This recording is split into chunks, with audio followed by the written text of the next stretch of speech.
CM Chandrababu Krishna జిల్లాలోని పడిమి ముక్కల ప్రాంతంలో పర్యటించారు.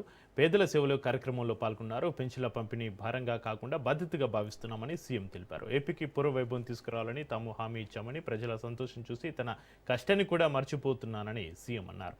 కార్మికుల కోసం లేబర్ అడ్డాలు నిర్మిస్తున్నామని, వీటిని స్కిల్ డెవలప్మెంట్ సెంటర్లుగా అభివృద్ధి చేయాలని సూచించారు సీఎం చంద్రబాబు నాయుడు.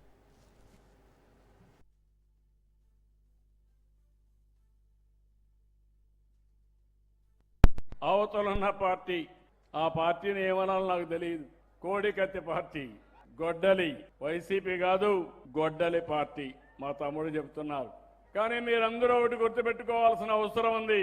నేరాలు చేసే ప్రవృత్తి ఉండే వ్యక్తులు రాజకీయాలకు పనికి రారు. అతనికి ఒక మానసిక సమస్య ఉంది. ఆ సమస్య అందరినీ మోసం చేయడం, అవకాశం ఇస్తే అందరినీ నాశనం చేయడం. 5 ఏళ్ళు ఏం జరిగిందో మీరు ఒక్కసారి ఆలోచించండి. తొలి రోజు కలెక్టర్స్ కాన్ఫరెన్స్ పెట్టి ప్రజా వేదిక కడితే అక్కడనే అధికార యంత్రాంగానికి చెప్పి ప్రొక్లైన్స్ పెట్టి ఆ వేదికను కూల్చేశాడు. ఆ వేదిక కట్టడానికి 2 ఏళ్లు 1 సంవత్సరం పడుతుంది, కూల్చడానికి గంటే. అదే మరిగా పోలవరాన్ని కష్టపడి 72% పనులు పూర్తి చేశాం. పోలవరం పూర్తయి ఉంటే ఈ రాష్ట్రానికి ఒక వరంగా తయారయ్యేది. అలాంటి ప్రాజెక్టు నాశనం చేశాడు.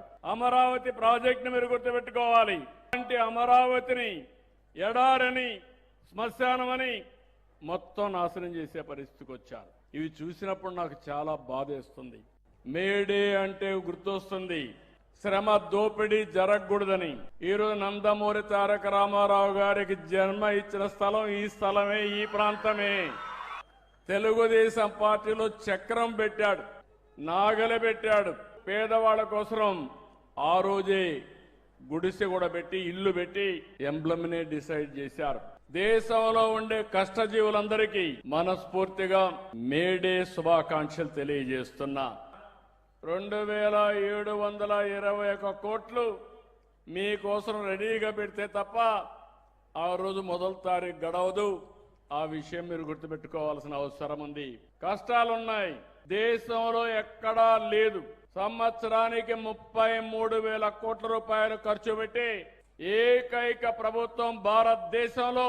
అంతేకాదు, అతిపెద్ద డీబీటీ ప్రోగ్రాం